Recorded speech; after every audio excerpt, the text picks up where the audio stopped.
shooting them while they're sleeping. How do they react to that? Just like a bunch of weird shots like that where you're... I told them later about that, and obviously I didn't. Nobody was touched in the middle of the night, so they're like, okay.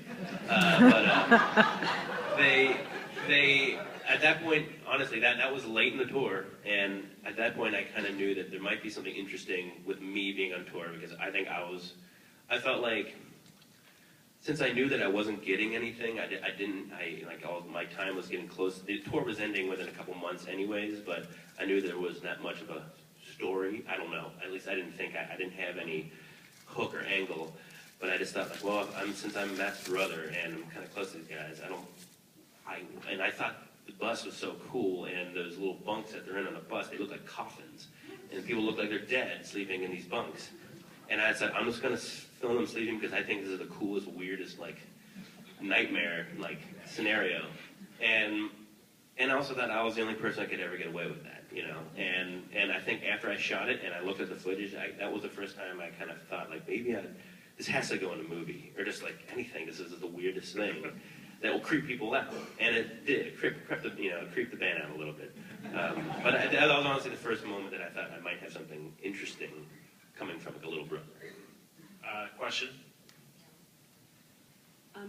First, I wanted to say that I never heard the National before I decided to buy tickets to this movie, and I want you to know that I was drawn to this movie because of what I read about you and what the content was.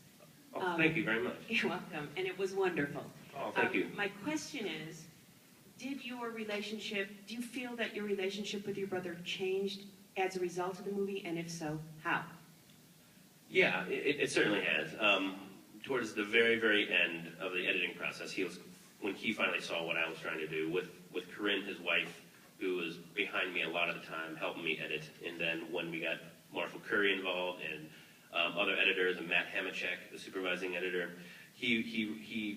my brother finally figured out that since we are so different, that I do bring something else out in him, and not that he ever disrespect me, or like we just our tastes and a lot of things are so different, but I think he respected me more. Not that he ever didn't, but like as an artist and as a guy that can finally finish something and finish something good, that changed, and he's excited from whatever I do next, and he wants to be a part of it, and he knows that a movie like this could never have been made without me going through what I did, you know, going through a weird early midlife crisis in the midst of the movie.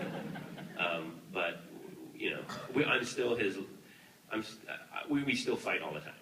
You know, I live in his garage right now, and he's on tour, but I'm still going to be his little brother. He's still going to be my big brother, and that our friction is part of what makes us kind of a funny thing to watch, I guess, for some people.